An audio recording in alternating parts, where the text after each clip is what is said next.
One morning, I woke up feeling overwhelmed with life. I thought of all the things that I needed to do in order to finally be in the position of living the kind of life that I wanted. Not just a life that I dreamt of, but a life that I knew that the Lord was leading me towards. And just like me, you also have your goals and your dreams and your ambitions. And some days you wake up and your dreams seem so close. And then the other days it feels so far away and you're exhausted and you ask yourself, can we just skip to the good part? And so that morning, I did what everyone would do.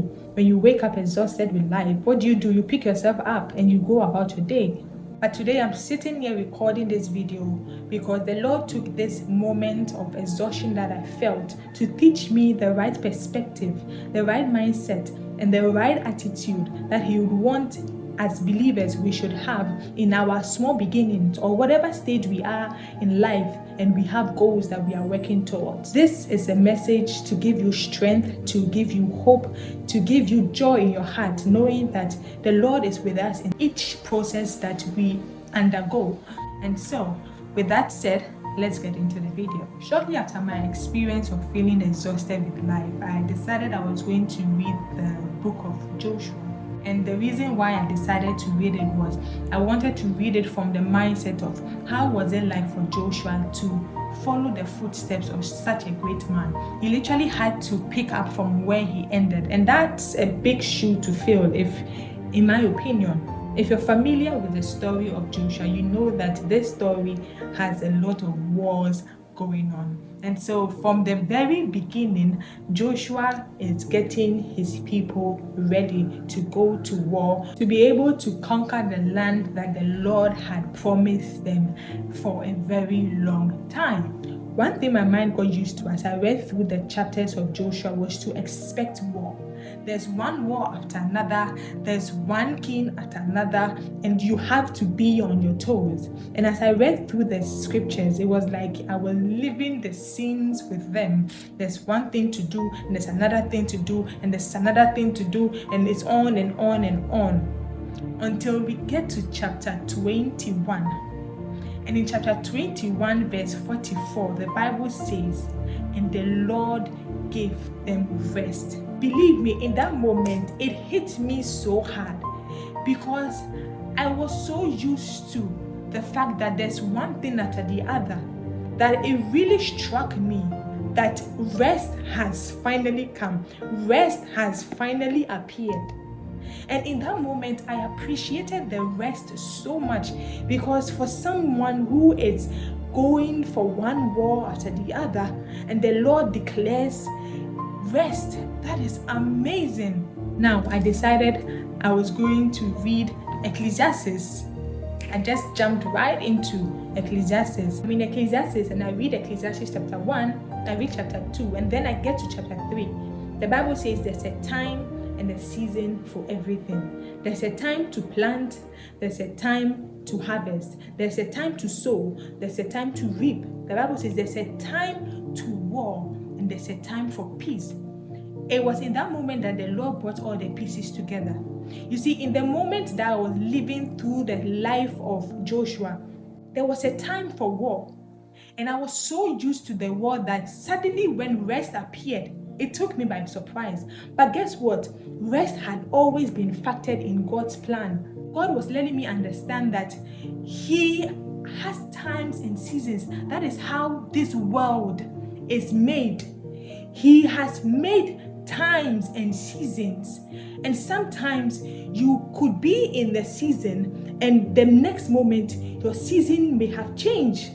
The Lord was teaching me that, look, some days you would wake up feeling exhausted, feeling tired. Some days you would wonder if whatever path you are walking on, if it's even going to lead you to where you think you want to get to. Some days you would wake up feeling so tired, you don't even want to do it any longer. But He wanted me to know that, look, I have established times and seasons. There's a time to plant and there's a time to reap. And every season does not last. Seasons change. Joseph is a typical example of times and seasons. He wakes up one day and he's been sold by his brothers to be a slave in Egypt. Now he gets to Potiphar's house and he's trying his best to carve a decent life for himself, far away from his home where he is a slave. guess what? He gets into trouble because there's a woman who has decided to be a thorn in his flesh.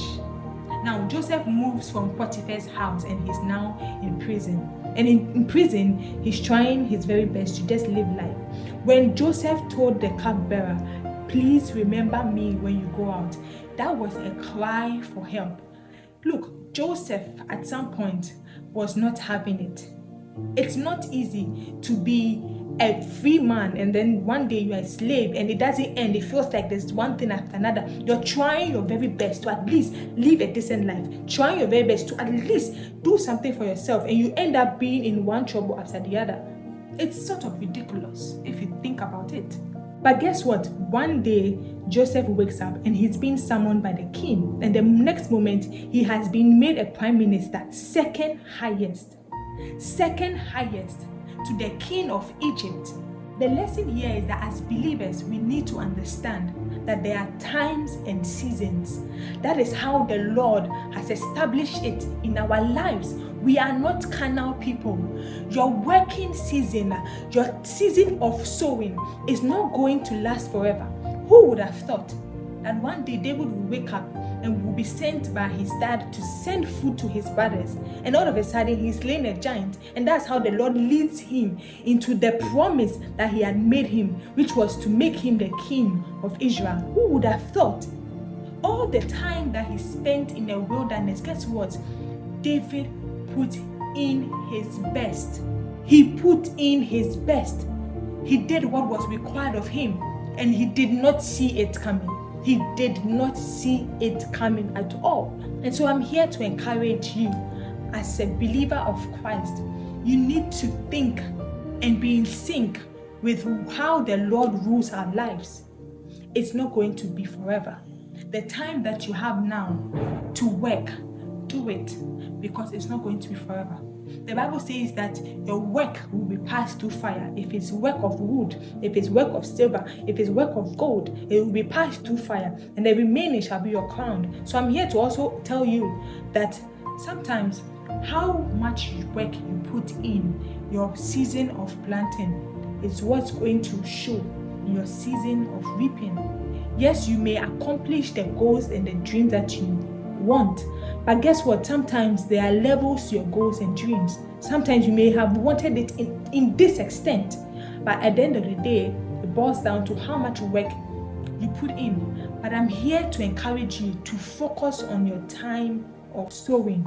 I'm here to encourage you that yes, some days you may wake up feeling exhausted, but always have it in your mind that your time is ticking. Rest is waiting for you. Accomplishing your goals is waiting on you. The time that you have is just now to work, to put in the work.